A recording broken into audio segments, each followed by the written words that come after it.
Bonjour Église en Action, je suis très heureux de vous retrouver ce matin pour ce culte. Sans plus tarder, il va démarrer avec les enfants. Après, nous passerons avec Musique Connexion, nous continuerons dans un temps de louange et d'adoration. Après ce temps de louange et d'adoration, nous aurons un moment de Sainte Seine. Et j'espère que vous avez bien préparé les éléments chez vous. Après ce temps de Sainte Seine, nous aurons un temps de partage de la parole de Dieu avec le pasteur Olivier. Et il sera suivi d'un temps d'approfondissement autour de cette parole. Que le Seigneur vous bénisse. Bon culte à tous.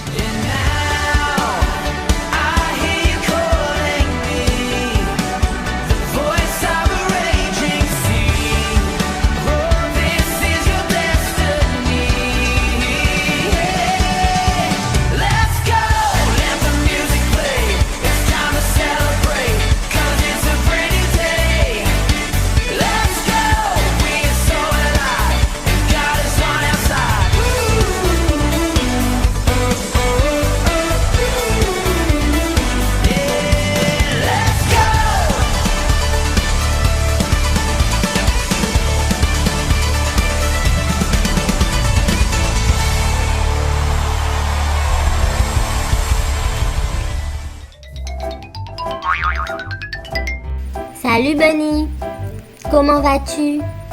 Salut Foxy, je vais bien, et toi? Je suis en pleine forme. Et vous les enfants? Vous allez bien? Allez, avec moi les filles, on va bien. À toi? Allez les gars, prêts avec moi? On va bien! C'est super de vous retrouver. Tu te souviens? On a découvert que Dieu tient ses promesses. Il a fait un merveilleux cadeau aux enfants, aux femmes et aux hommes. C'est Jésus. Jésus, c'est celui qui sauve et qui va nous permettre de vivre en paix avec Dieu. Sa naissance était miraculeuse et tu vas voir que sa vie sur la terre était également. Regarde un peu. Jésus était une personne les plus connues d'Israël. Un jour, pendant qu'il enseignait, des milliers de personnes sont venues pour écouter chacun de ses mots avec attention. Il enseignait de manière à ce que tout le monde puisse le comprendre. Il y avait des gens de tout milieu. Certains étaient juifs, mais pas tous. Chacun trouvait un sens à ses mots grâce à la sagesse avec laquelle il enseignait. Jésus avait beaucoup de choses à dire. Et un peu plus tard dans la journée, la foule devint affamée. « Jésus, le peuple est affamé !» lui dirent ses disciples. « Tu dois renvoyer ces gens pour qu'ils trouvent un toit pour dormir et de quoi se nourrir. » Jésus regarda les milliers de gens. C'était une foule énorme. Il y avait 5000 hommes, sans compter les femmes et les enfants. Jésus donna alors un ordre étrange à ses disciples. « Donnez-leur de quoi manger, » leur dit-il. Les disciples étaient confus. Nous n'avons pas de nourriture. Et si nous dépensions tout notre argent dans la nourriture, nous n'en aurions toujours pas assez. Alors Jésus leur demanda, « Quelle nourriture avez-vous » Un de ses disciples, André, s'approcha avec un jeune garçon. Ce garçon a 5 pains d'orge et 2 poissons. Mais ce n'est pas assez pour tous ces gens. « Dis à ces gens de s'asseoir, » ordonna Jésus. Et les disciples allèrent arranger la foule pour les asseoir de façon ordonnée. Le jeune garçon regarda attentivement pendant que Jésus tenait sa nourriture et remerciait Dieu pour celle-ci. Soudainement, un signe miraculeux arriva. Après ces remerciements, Jésus distribua la nourriture et plus il en distribuait, plus il y en avait. Dieu multipliait 5 pains d'orge et 2 poissons pour qu'il y en ait assez pour nourrir les 5000 personnes. La foule était étonnée. Encore une fois, les disciples de Jésus avaient été témoins du pouvoir du Fils de Dieu. Jésus leur montrait et leur apprenait constamment les enseignements de valeur qui les aideraient à renforcer leur foi. En Dieu, rien n'est impossible. Pas même transformer 5 pains d'orge et 2 poissons en un repas pour 5000 personnes. Alors que les disciples récupéraient les restes du repas, ils réussirent à remplir 12 paniers entiers. C'était un miracle indéniable. Qui pouvait avoir un tel miracle?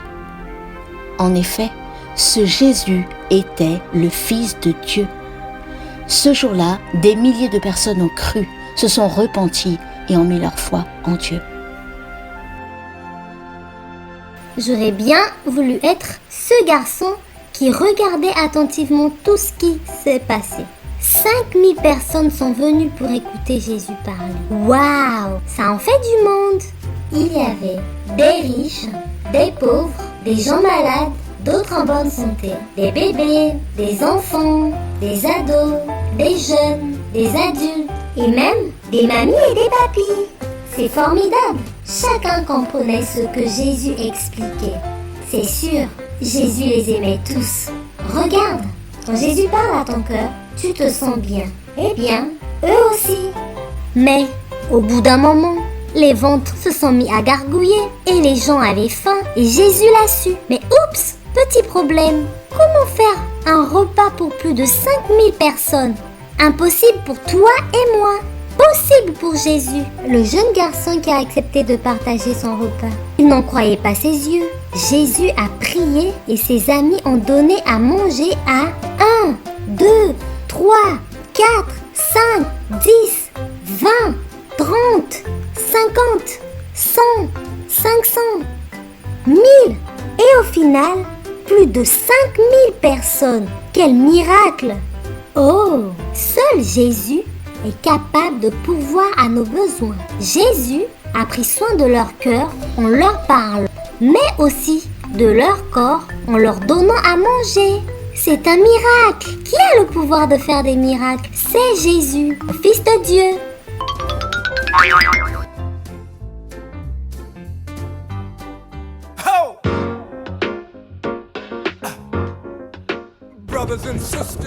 Ah là là, ça fait longtemps. L'église m'avait manqué, vraiment. Oh, et en plus de ça, je suis à l'heure pour une fois. Non, mais c'est pas vrai. Bonjour, bienvenue dans notre église. Bonjour ma soeur, comment tu vas? Bienvenue à l'église. Ah, mon frère, ça fait longtemps. Ça me fait plaisir de te voir, vraiment. Oh, Content de te revoir. Je te souhaite un bon culte. vous, les frères de la sécurité, vous faites un travail remarquable. Merci, bon culte. Bonjour sœur, soyez la bienvenue dans la maison du Seigneur. Bonjour la sœur, comment ça va? Sois la bienvenue. Bonjour, bienvenue. Bonjour, soyez bénis par ce culte. Bonjour, bienvenue.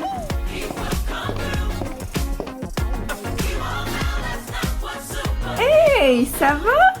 Oh là là! Hey Katia, regarde qui est là. Coucou. Oh, ça fait trop plaisir de te voir. Non mais c'est clair, ça fait plaisir.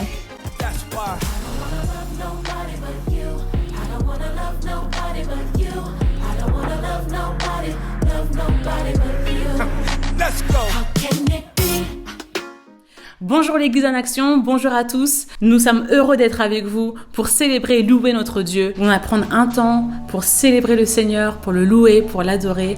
Vivez ce moment à fond, peu importe où vous êtes, sentez-vous libre pour adorer votre Dieu.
que nous voulons, c'est toi.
puissance dans le nom de Jésus. Il y a une puissance dans le nom de Jésus. Il y a une puissance dans le nom de Jésus qui brise les chaînes, brise les chaînes, brise les chaînes. Il y a une puissance dans le nom de Jésus. Il y a une puissance dans le nom de Jésus. Il y a une puissance dans le nom de Jésus qui brise les chaînes, brise les chaînes, brise les chaînes. Qui brise les chaînes, brise les chaînes, brise les chaînes.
Grâce, est-ce que tu sais qu'on a un Dieu de l'impossible? Amen. Est-ce que tu sais qu'on a un Dieu qui peut agir dans toute situation? Amen, je le crois. Alors on va le chanter. Dieu fera.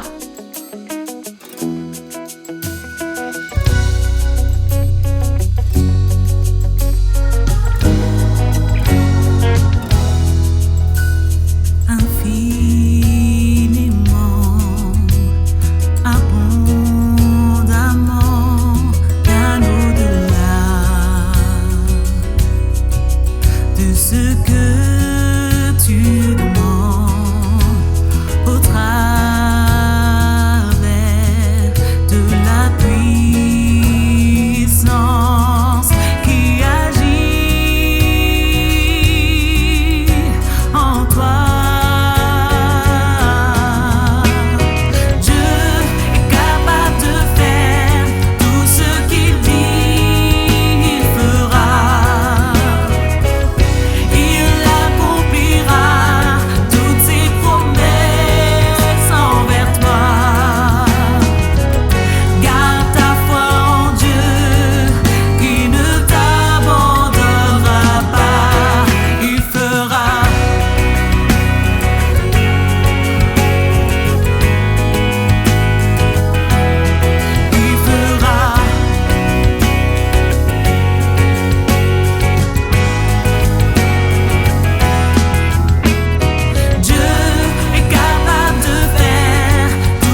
Bonjour frères et sœurs. Bonjour. Nous allons ensemble partager ce temps de Sainte Seine et je vous propose une lecture que Lucie va faire dans 1 Corinthiens 11 à partir du verset 23.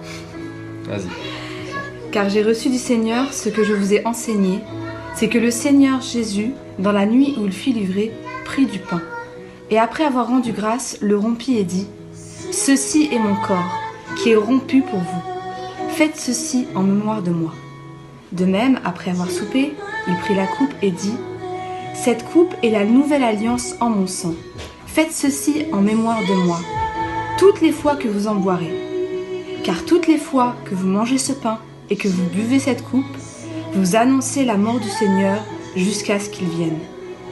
C'est pourquoi celui qui mangera le pain ou boira la coupe du Seigneur indignement sera coupable envers le corps et le sang du Seigneur.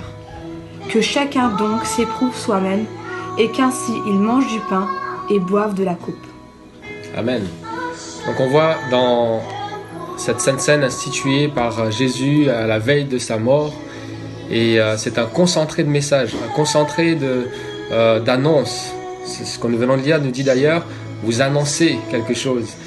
Et donc rempli de sens, rempli de messages. Premièrement, ce pain que nous prenons, ce pain que nous allons partager ensemble, que nous allons manger, ce pain qui a été rompu, ce pain qui représente le corps de Christ, mais ça devrait être nous. Nous devions être ce pain brisé en 1000 morceaux. Mais cela nous rappelle que ce n'est pas nous qui étions à cette place, mais c'est notre Sauveur, c'est Jésus-Christ qui a été à la croix pour nous. Et c'est pour cela que nous prenons, quand nous mangeons ce pain, nous participons à la mort de Christ. Et voilà, nous annonçons sa mort, nous annonçons qui nous étions, pécheurs, et nous annonçons que quelqu'un a pris notre place à cette croix. Et ce sang versé, ça aurait dû être le nôtre. Mais c'est Jésus qui l'a fait, c'est lui, c'est son sang qui a versé, qui a été versé à la croix pour que nous soyons sauvés. Alors, nous rendons grâce ce matin. Et il y a d'autres annonces, il dit, vous annoncez cela jusqu'à ce qu'il vienne. Vous annoncez sa mort et vous allez prendre ce repas jusqu'à ce qu'il vienne. Donc nous annonçons aussi le retour du Seigneur. Et ça nous dit aussi que nous devons passer par la repentance, que nous ne devons pas prendre indignement ce repas. Alors nous allons prendre ensemble ce repas en ayant conscience de tout le sens que ça a. Alors je vous invite à prendre avec nous le pain qui représente le corps de Christ.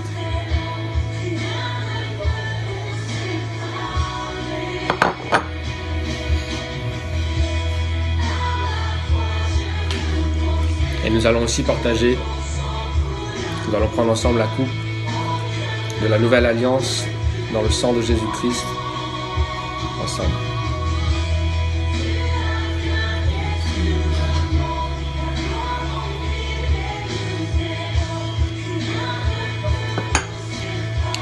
Nous allons ensemble prier. Seigneur, nous te bénissons, nous te rendons grâce. Merci Seigneur mon Dieu pour ce que tu nous rappelles à chaque fois, Seigneur, de ce que tu es mort pour nous à la croix. Merci Seigneur, nous nous prosternons devant cette croix. Nous te disons merci pour tout ce que tu as accompli, pour le salut de notre âme. Merci Seigneur parce que nous avons une espérance encore au travers de ce repas que nous prenons, c'est qu'un jour tu reviens et que nous allons prendre ensemble ce repas avec toi dans le ciel. Que ton nom soit glorifié, soit béni Père, dans le nom de Jésus-Christ. Amen. Amen. Soyez bénis. Bonjour chers frères et sœurs. Bonjour, nous sommes heureux aujourd'hui d'entendre la parole de Dieu ensemble et de pouvoir apporter le message que l'Éternel a mis sur mon cœur.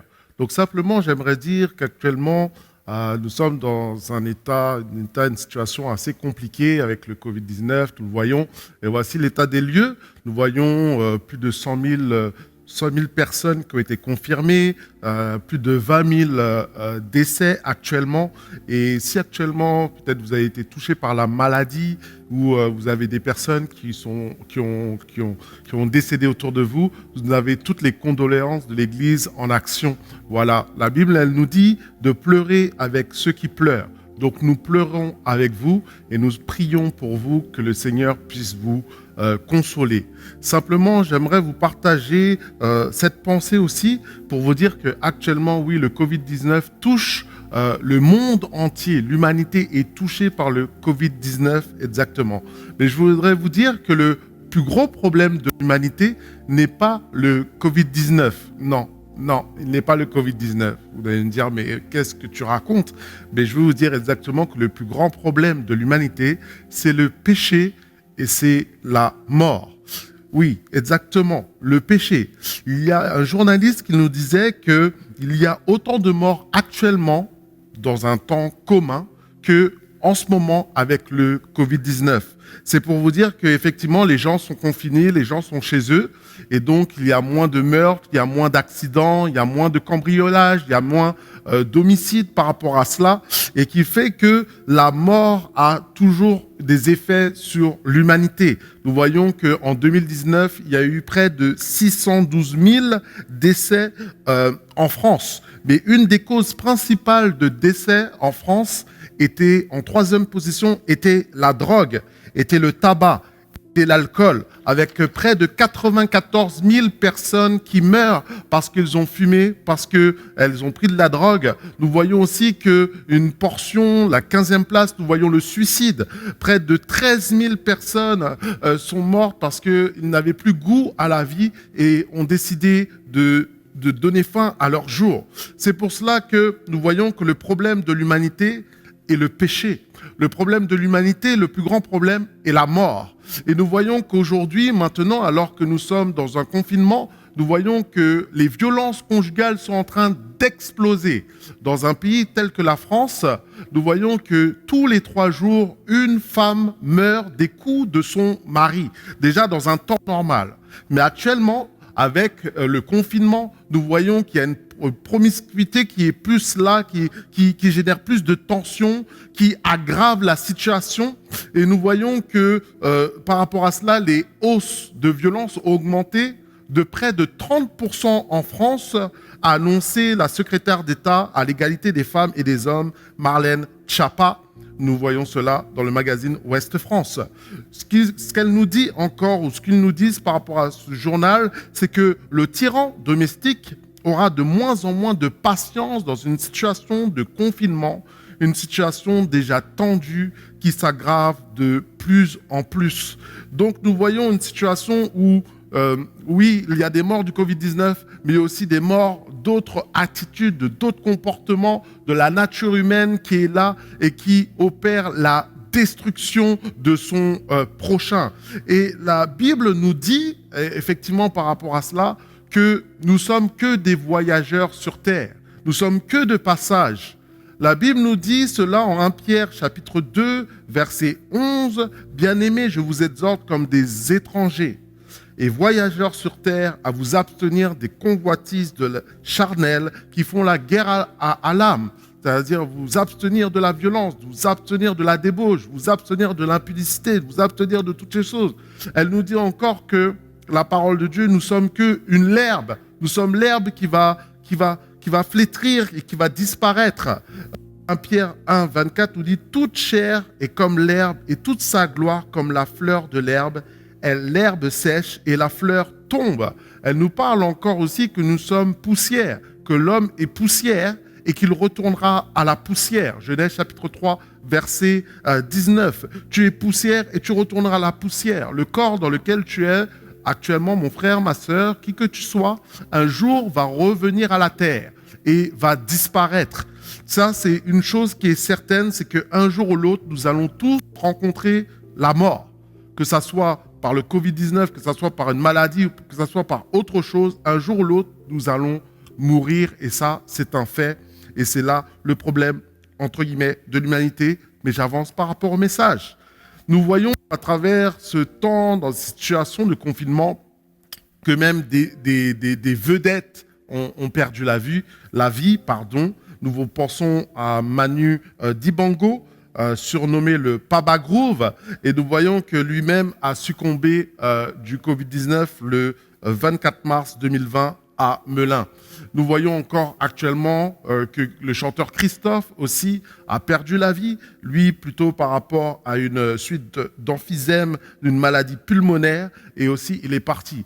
Donc nous voyons bien que malgré que tu as la gloire, malgré que tu as l'argent, malgré les richesses, malgré tout ce que tu peux avoir sur terre, face à la mort, tu ne peux rien faire. La mort frappe le riche, la mort frappe le pauvre, la mort frappe le PDG, la mort frappe le chômeur, la mort frappe tout le monde. Et nous voyons que qu'est-ce que tu peux faire face à la mort? Parce que quand tu meurs, tu vas laisser tes richesses. Quand tu meurs, tu vas laisser ta femme, tes enfants, tu vas laisser ta maison, tu vas laisser ta voiture, tu vas laisser tout ce qui t'appartient, tu vas le laisser sur terre. Et ça sera pour ta descendance. Et c'est pour cela que dans la parole de Dieu, nous avons un texte qui nous dit en Luc chapitre 12, je vous invite à le lire chez vous, vous prendrez le temps, de 15 à 21, il y a un homme qui était là, qui a amassé des richesses, qui les mettait de côté et qui disait « Mon âme, tu as beaucoup de biens en réserve pour plusieurs années. Repose-toi, mange, bois, réjouis-toi. » Mais Dieu lui dit « Insensé, cette nuit même ton âme te sera redemandée. Et ce que tu as préparé, pour qui sera-t-il? Pour qui sera-t-il? Il est ainsi de celui qui amasse des trésors pour lui-même, mais qui n'est pas riche pour Dieu. Dieu t'appelle à être riche pour lui. Dieu t'appelle à aussi penser aux autres qui sont autour de toi, à regarder autour de toi. Donc, comme je le dis, les principaux problèmes de l'humanité, au-delà du Covid-19 actuellement, ce n'est pas le Covid-19, mais c'est plutôt le péché et c'est la mort. Ce que nous voyons par rapport à cela, justement, j'aimerais que nous puissions avancer ensemble. C'est quelqu'un disait que qui aurait pensé que la lettre C allait détruire cette année et nous gâcher la vie? Quelqu'un a dit ça. Je ne connais pas l'auteur. Il disait C comme coronavirus, comme Covid-19, comme cas, comme confirmé, comme confinement, comme colère, comme cache-nez. C comme contamination, comme couvre-feu. Et le plus grave, c'est que le C de cimetière et le seul comprimé qui peut éventuellement guérir, c'est chloroquine. Et ce qui est encore le plus énervant, c'est que ça vient de la Chine qui commence encore par un C. Mais heureusement, il y a un C qui peut nous sauver et nous délivrer de cet ennemi invisible. Et c'est le C de Christ. Le Christ qui a donné le C de la croix, le C du cri à la croix, le C de la crucifixion, le C du calvaire, le C du crâne, le C du courage, le C de la consécration, le C de la capacité à vaincre la mort, le C que tout concourt au bien de ceux qui aiment Dieu, qui amène le C de la conversion qui t'emmène vers le Père. C'est ce C que nous voulons. C'est pour cela que le principal, le vrai remède à l'humanité, le véritable remède, c'est Jésus. Jésus est le véritable remède, le premièrement véritable remède au péché, à cette situation. Et je te dirais que nous voyons que Jésus est le meilleur des antidépresseurs. Nous savons que nous, en France, dans un pays développé, dans un pays où nous manquons de rien d'une manière générale, nous avons l'eau, l'électricité, le logement, nous voyons que nous sommes les champions du monde des antidépresseurs. Et je ne parle même pas en temps de confinement, dans une situation de Covid-19. Alors, quand il va avoir le 11 mai, on se demande qu'est-ce que ça va donner. Ça va encore plus exploser. Les gens sont dépressifs. Les gens sont angoissés. Les gens sont pris dans une routine métro, boulot, dodo. Et nous voyons à partir de là qu'ils vont prendre des médicaments pour tenir le coup. Mais ce que je veux te dire, c'est que Jésus est le meilleur des antidépresseurs. Parce que Jésus est capable de te délivrer de l'angoisse, de te délivrer de la peur. Et une jeune était là et racontait dans un témoignage qu'elle était tout le temps angoissée, tout le temps isolée, tout le temps à vouloir se cacher des autres, enfermée. Et qu'un jour, elle a reçu Jésus dans sa vie. Et quand elle a reçu Jésus, elle a été délivrée de toutes ses peurs, elle a été délivrée de toutes ses angoisses, elle a été délivrée. Amen, alléluia. C'est pour ça que je veux te dire, Néhémie, chapitre 1, verset 8, nous dit que la joie du Seigneur est notre force, que la joie du Seigneur soit ta force. Amen. Mais je veux te dire qu'il est le meilleur des antidépresseurs, mais il est aussi le meilleur des calmants. C'est un calmant. Le meilleur des calmants, nous savons que, comme je l'ai dit, tous les 3 jours, une femme meurt tous les 3 jours des coups de son mari ou de sa relation. Nous voyons des jeunes qui sont agressifs, des émeutes actuellement que nous voyons qui se manifestent. Donc la violence est un problème et des gens sont tellement sous tension qu'ils sont obligés de prendre continuellement des calmants.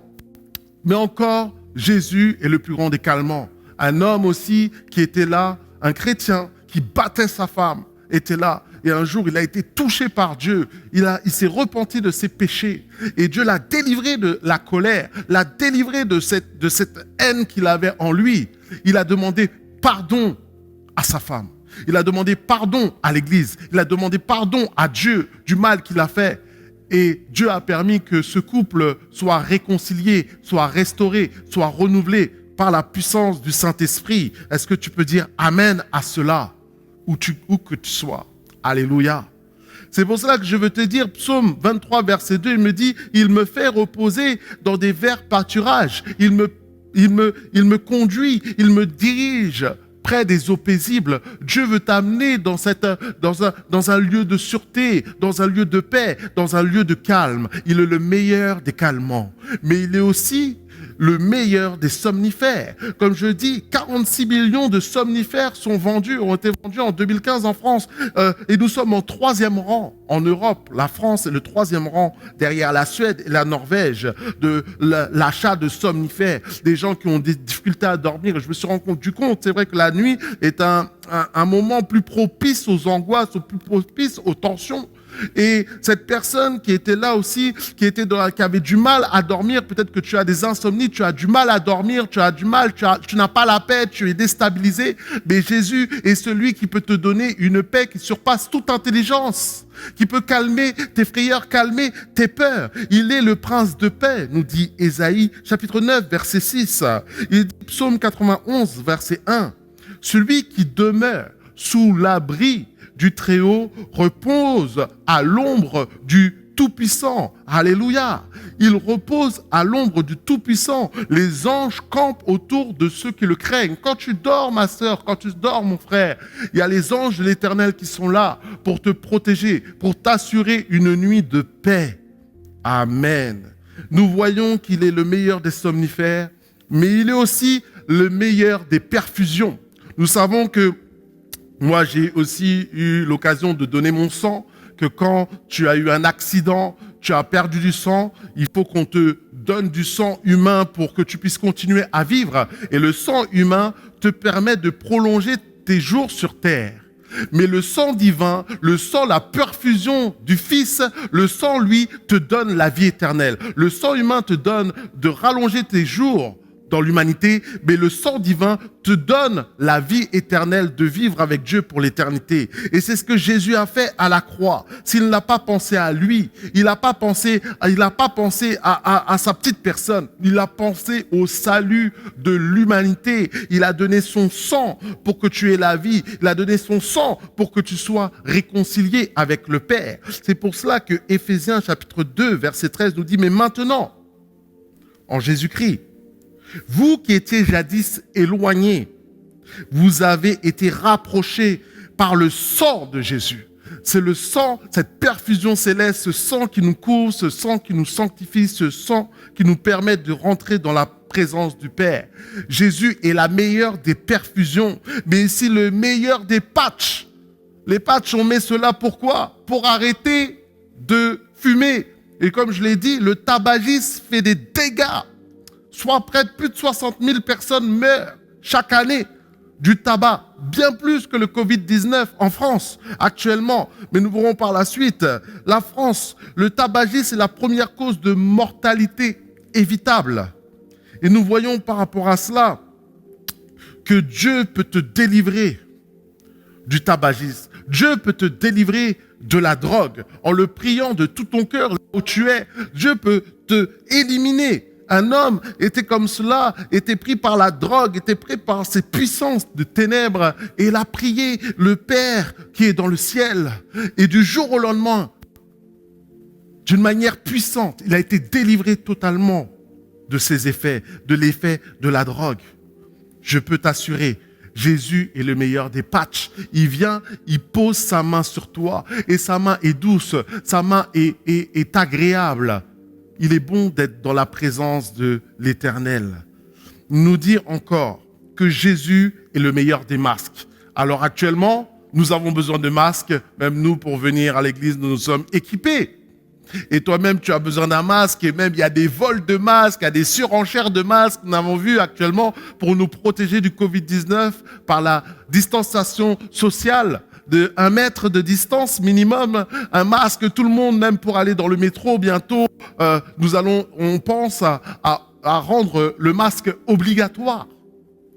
Nous voyons cela, mais je peux te dire que Jésus est le masque, le meilleur des masques que tu peux avoir. Oui, Ephésiens 6 nous parle du casque, mais je peux te dire, il y a aussi le masque spirituel qui est sur ta vie, le masque qui va te protéger, le masque qui va te garder, le masque qui va faire que c'est la protection divine est sur ta vie, et tu vas dire, quand je marche dans la vallée de l'ombre de la mort, je crains aucun mal, car tu es avec moi. Ta houlette et ton bâton me rassurent, me dit le psaume 23. Je peux regarder à toi.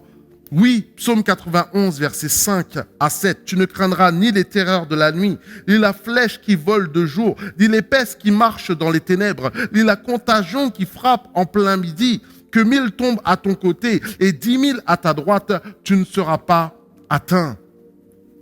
C'est pour ça que je t'invite à garder ton masque spirituel avec toi. Un masque spirituel, c'est Jésus de Nazareth qui est là, qui te couvre, qui te protège. Mais encore, nous voyons que Jésus est aussi le meilleur des réanimateurs. Alors nous voyons que quand des personnes ont été touchées par la maladie, on a besoin de lits pour faire la réanimation parce qu'il y a des problèmes de respiration, ça touche les poumons, ça agresse les poumons. Ils ont besoin d'être sous une aide respiratoire. Et nous voyons que en France, le nombre des lits a doublé, a triplé. Il était de 1200, il est passé à près de 3000 lits pour permettre la réanimation de certains patients. Et cela nous fait penser que peut-être que toi, tu es en bonne santé. Peut-être que toi, tout va bien dans ta vie. Tu es là. Tu es en bonne santé, tu as un travail, tu es marié, tu as des enfants, tu as des finances, tu as tout ce qu'il te faut. Mais il te manque quelque chose. Tu n'as plus le goût de vivre. Tu as envie de mourir. Tu as envie tu voudrais même attraper le Covid-19 pour quitter cette terre, pour être tranquille, parce que tu n'as plus d'intérêt. Il n'y a plus d'intérêt. Tu es là, dégoûté de cette vie. Un sentiment qui est là, qui t'angoisse, qui t'agresse continuellement chaque jour où tu te lèves, tu te dis pourquoi je vis, à quoi sert ma vie? Mais je peux te dire que là, c'est là où Dieu intervient pour te donner le souffle divin, la réanimation divine qui souffle dans ta vie, qui va souffler la vie, qui va souffler la joie, qui va souffler la paix, qui va souffler la force, qui va souffler le goût de vivre, le goût de te battre, le goût de te lever, le goût de faire la différence, le goût de te battre pour ta maison. Non, il va te donner la joie, une joie surnaturelle que tu n'as jamais connue. Le meilleur des réanimateurs, le réanimateur de ta vie personnelle, le réanimateur de ta vie physique, tu peux le croire. C'est pour cela que je connais une jeune fille qui me disait, j'ai 16 ans. Il y a 16 ans, j'ai déjà fait 2 tentatives de suicide. J'avais pas le goût de vivre, j'avais rien, la vie, ça me disait rien. Jusqu'à un jour, j'ai rencontré Jésus. Et Jésus a été la réanimation de ma vie. Il m'a réanimé totalement. Maintenant, je suis pleine de vie, pleine de joie. Et je partage l'évangile sur les réseaux sociaux. J'échange des groupes. Je dis, waouh, ça c'est la gloire de Dieu. Ça c'est la puissance de Jésus-Christ. Et il peut le faire aussi dans ta vie. Alléluia. Amen. C'est pour cela, pour finir, je veux te dire ce dernier point.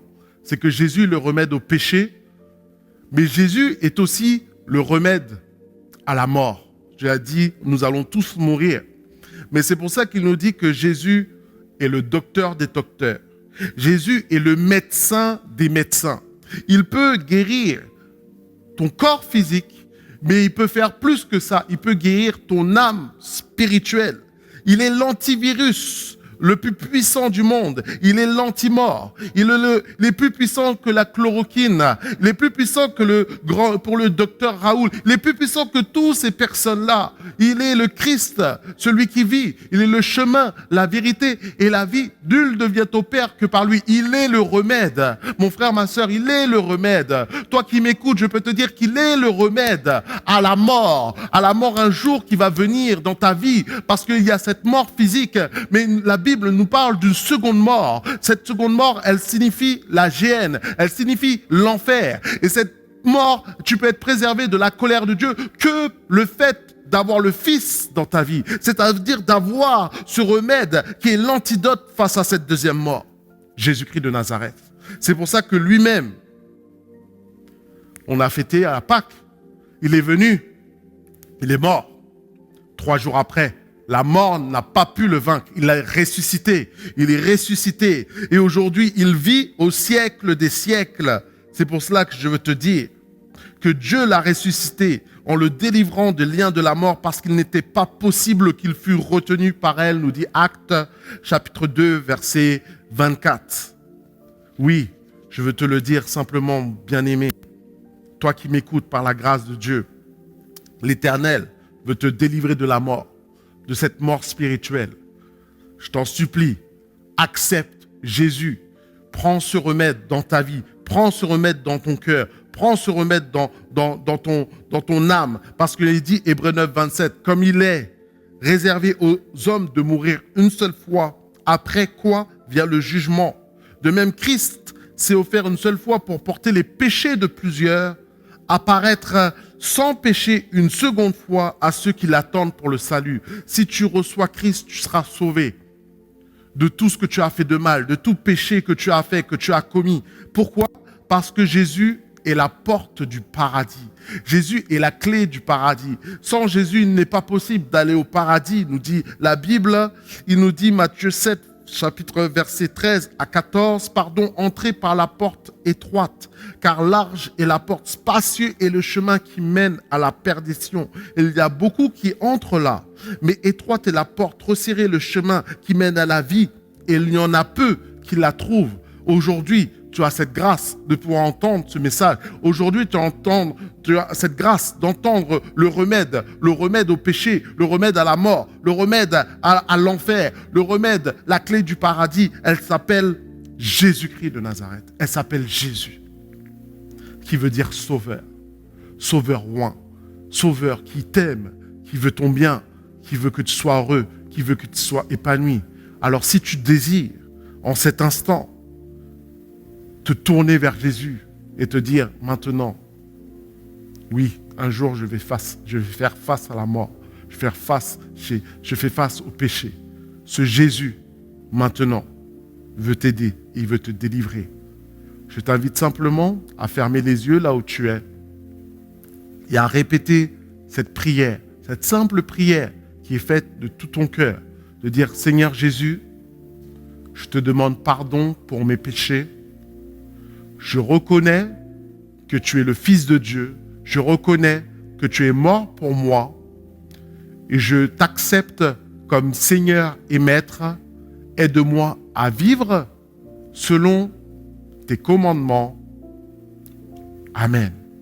Si tu as fait cette prière dans ton cœur, tu as fait la prière la plus belle, la plus merveilleuse, la plus extraordinaire que tu puisses faire dans ta vie. Celle de recevoir Jésus dans ta vie. Et d'avoir les portes du paradis te sont ouvertes. Alléluia. Que Dieu te bénisse. Amen.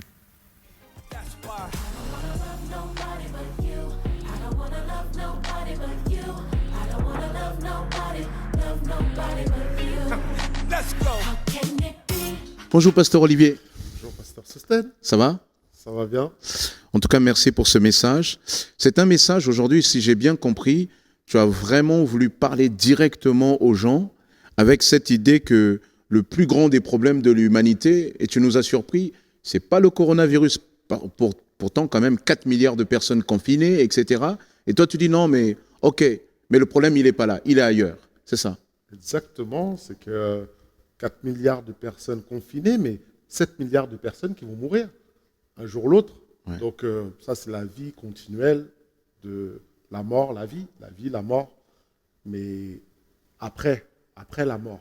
Donc tu veux dire que malgré le coronavirus, de toute façon, même sans ça, il y a toujours un ennemi derrière qui nous attend au final, quoi. Exactement. Et en gros, on n'a pas résolu le problème, et le problème, c'est le problème de la mort. Exactement, le problème de fond, c'est la mort, et surtout la mort éternelle, derrière, la perdition, l'enfer. Et le but, c'est de ne pas aller là-bas. Tu as aujourd'hui voulu parler du péché comme une maladie, parce que tu as dit le remède au péché, c'est Jésus, hein, si j'ai bien compris. Jésus, le bon remède, hein, c'est ça. Exactement. Le bon remède, le véritable remède. Le véritable remède, oui, on l'a derrière. Voilà. Parce qu'en ce moment, on cherche tous, on attend tous aussi des remèdes par rapport à la crise qui nous frappe. Et toi, tu dis que Jésus est le véritable remède, mais en même temps, en disant ça, tu présentes en quelque sorte le péché comme un virus, comme une maladie, comment tu vois ça? Depuis Adam et Ève, le virus est rentré dans l'humanité, s'est propagé, et nous sommes tous atteints de ce virus, comme il est dit. Le virus du péché. Du virus du péché, hein. Car tous ont péché et sont privés de la gloire de Dieu. Alors, qui n'a jamais menti, qui n'a jamais eu une mauvaise pensée? Ah oui, ça serait intéressant d'ailleurs que tu nous dises, mais c'est quoi le péché? Parce que lorsqu'on parle du péché, chacun a sa définition du péché. Il y en a qui vous disent, voilà, j'ai fait telle chose et j'ai péché. C'est quoi le péché? Qu'est-ce que le pasteur, comment un pasteur définirait le péché? Alors, si je prends le terme grec, barbare, amartia séparé de Dieu, on va essayer d'être aussi concret, c'est manquer la cible. Bon, ça veut dire que Dieu, c'est ce qu'il y a de parfait, de pur. Donc, faire des choses qui soient à l'encontre de Dieu. Donc, simplement, ça serait quoi? Mentir, voler, tuer, relations sexuelles en dehors du mariage, avoir des mauvaises pensées, la convoitise, l'envie, la jalousie, la colère, la violence physique, violence verbale. Voilà, toutes ces choses. Donc tu veux dire que le péché, c'est ce qu'on fait, c'est ça? Exactement. Seulement ce qu'on fait? Aussi des pensées. Si on laisse des pensées s'installer et on la nourrit, ça, comme la convoitise, c'est aussi du péché. C'est de penser, de réfléchir mal sur quelqu'un, c'est pas bien. Quelqu'un qui n'est pas chrétien dira, c'est pas bien de penser mal.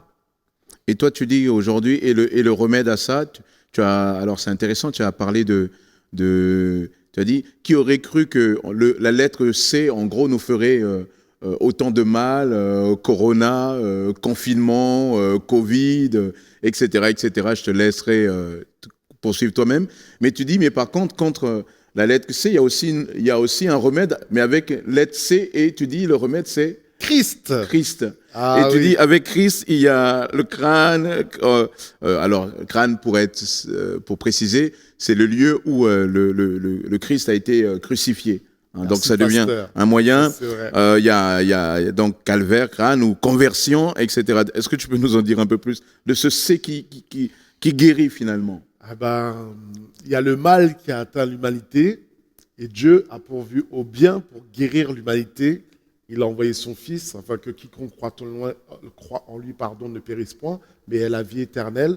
Et donc, Jésus, qui est l'homme bien, l'homme parfait, il n'a jamais commis le péché et nous a montré l'exemple maintenant par ses enseignements, par sa conduite, pour que nous puissions nous aussi avoir la force de surmonter le mal par le bien. C'est-à-dire qu'il est possible maintenant d'arrêter de pécher, d'arrêter de faire des mauvaises actions, en suivant l'exemple de Jésus. Donc tu veux dire que le salut que Dieu nous apporte, ça consiste à nouveau à faire du bien, comme par nous-mêmes? Qu'est-ce que tu veux dire par là? Exactement. Nous sommes des enfants de Dieu, nous sommes des chrétiens, des petits Christ, même veut dire chrétiens. Donc nous devons ressembler à Jésus, qui est le semblable du Père. Donc nous devons avoir la même nature, maintenant la même nature, l'Esprit de Dieu vit en nous. Donc nous devons maintenant faire le bien, comme lui a fait le bien, nous devons faire le bien. autant qu'il nous soit possible. Mais tu veux dire que ce bien, c'est nous-mêmes c'est nous qui nous sauvons en faisant le bien, ou tu es en train de dire faire le bien? Quel est le lien entre le bien qu'on doit faire pour être sauvé et Christ? Comment tu fais le lien? Alors, je dirais que, en fait, il y a deux niveaux. Le premier niveau, c'est être sauvé. Ça me fait penser à un verset, c'est par la grâce que vous êtes sauvés, par le moyen de la foi. Cela ne vient point de vous, ce n'est point les œuvres, afin que personne ne se glorifie. D'accord, donc ce n'est pas par nos actes, ce n'est pas les œuvres, mais d'accord, cela ne vient pas de nous. Ce n'est pas les actes le seul acte qui me sauve, c'est d'accepter Jésus comme Seigneur et Sauveur, qui me permet d'aller au paradis. Ça, c'est le premier étage. Le deuxième étage, maintenant que je suis en Jésus, que je suis sauvé, maintenant, ayez des fruits dignes de la repentance, dignes de votre conversion. Donc tu veux dire qu'en fait, nos actes, ce n'est pas par nos actes que nous sommes sauvés, mais c'est par le sacrifice de Christ. Mais maintenant qu'on a reçu Christ, Christ nous invite à manifester aussi la réalité de cette nouvelle relation. Exactement. D'accord. Qui démontre que nous sommes des enfants de Dieu, parce qu'il doit y avoir un changement de vie. Tout à l'heure, tu as prié à la fin. J'aimerais juste te poser, peut-être pour ceux qui ne l'auraient pas compris, comment on reçoit Jésus? Parce que dans les milieux chrétiens, on entend souvent recevez Jésus, recevez. On se dit, mais Jésus, il est où physiquement? Toi, je te vois. Jésus, il est où? Alors, on me dit, il est au ciel. D'accord, il est au ciel, mais comment on le reçoit? Ça, c'est un peu mystérieux. Qu'est-ce qu'on entend par recevoir Jésus et comment on le reçoit? Comment on le reçoit? Alors Jésus, c'est vrai, il est au ciel, il est à la droite du Père et il intercède pour nous, mais il est aussi Dieu. Donc, les spécificités de Dieu, c'est qu'il est omniprésent, c'est-à-dire il est partout. C'est-à-dire il est au ciel, il est sur terre. Par son esprit, il est là au milieu de nous. Et donc maintenant, comment le recevoir? Par son esprit, c'est décider de vivre selon les commandements de Dieu, de reconnaître qu'il est fils de Dieu, ça veut dire que ce qu'il a fait à Golgotha, ça a un effet sur moi aujourd'hui. C'est-à-dire par sa crucifixion. Par sa crucifixion, par sa vie qu'il a vraiment vécue, qu'il est vraiment mort, qu'il est vraiment ressuscité, de le croire, et aussi maintenant de l'accepter comme Seigneur et Maître. Ça veut dire que ses enseignements deviennent mes principes de vie. Je m'applique à vivre selon sa parole, qui fait de lui maintenant que Jésus vient habiter en moi par son esprit. Donc recevoir Christ, c'est écouter son enseignement et se laisser impressionner toucher par cet enseignement et consécutivement accepter que cet enseignement-là devienne une réalité dans ma vie, c'est ça? Exactement. Il a dit, je n'écrirai plus sur des tables de pierre. On se souvient de Moïse où Dieu a écrit sur des tables de pierre, mais maintenant, il écrira sur les tables de nos cœurs. C'est-à-dire, l'Esprit de Dieu vient nous changer, vient nous transformer, comme j'ai parlé de cet homme qui battait sa femme et qui, à un moment, a été transformé par la puissance du doigt de Dieu qui a touché son cœur et qui a changé sa vie. Super. Alors, je comprends un peu mieux le sens de l'évangile Bonne Nouvelle. Parce que ce qu'on apprend finalement, c'est que là où nous sommes, nous pouvons accepter, nous pouvons rencontrer Christ et pas simplement adhérer à une religion, mais vraiment rencontrer une personne qui vient nous transformer, qui est avec nous au quotidien. Exactement. En tout cas, c'est une très bonne nouvelle. Eh bien, ce que je t'invite, pasteur, on va prier. On va prier maintenant pour terminer ce temps d'échange et penser aussi à nos amis qui sont de l'autre côté et leur dire au travers de ces prières aussi que Dieu les aime, on prie pour eux et que vraiment, ce que tu as dit tout à l'heure, ils peuvent véritablement l'expérimenter. Alléluia. Très bien. Je t'invite à prier avec moi. Seigneur, nous te bénissons, Père éternel, pour ta parole. Nous te bénissons pour ce que tu as fait, Jésus. Tu nous enseignes par ta parole qu'aujourd'hui, nous pouvons t'expérimenter, nous pouvons te rencontrer. Je te prie vraiment de nous diriger. Je te prie vraiment de venir prendre ta place dans nos vies. Je te prie pour les amis qui sont de l'autre côté de l'écran et qui te cherchent, qui ne savent pas comment te rencontrer. Seigneur, je prie que ce message qui a été apporté par le pasteur Olivier soit un message qui les aide à te rencontrer, à approfondir leur relation avec toi, à marcher un peu plus dans tes pas. Que ton nom soit glorifié, Jésus. Amen, Seigneur. Gloire à toi, Jésus. Oui, Seigneur, nous te remercions parce que tu nous permets d'apporter ton évangile. Et Seigneur, nous croyons qu'à travers la vidéo, le digital, des personnes, des hommes, des femmes ont pu entendre ce message, de ce remède que tu es pour le péché, ce remède que tu es pour la mort. Nous croyons que tu puisses agir maintenant, que tu puisses interpeller par ton esprit, que tu puisses te révéler personnellement à ces personnes qui sont là, qui ont écouté, qui écoutent ce culte. C'est toi qui l'as permis, afin que les écailles de leurs yeux puissent tomber, afin que la compréhension et la révélation de ta parole puissent se manifester, afin qu'ils puissent comprendre la profondeur de ta parole, la profondeur de l'action de ton esprit, parce que tu es vivant, tu es Jésus, tu es le Fils de Dieu et tu règnes sur la terre et dans les cieux. Amen. Amen. Amen. Merci encore, Pasteur Olivier, que Dieu te bénisse, prie, que Dieu vous bénisse aussi. Voilà, vous aussi, j'espère que vous avez bien compris que le véritable remède, c'est Jésus. Tout le long de cette semaine, pensez-y, expérimentez-le, parce que ce message, il a été communiqué pour vous encourager et pour vous connecter avec Dieu. Je vous souhaite une bonne semaine, restez connectés en Jésus, que Dieu vous bénisse.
Searching far and wide for love that could only be found in you.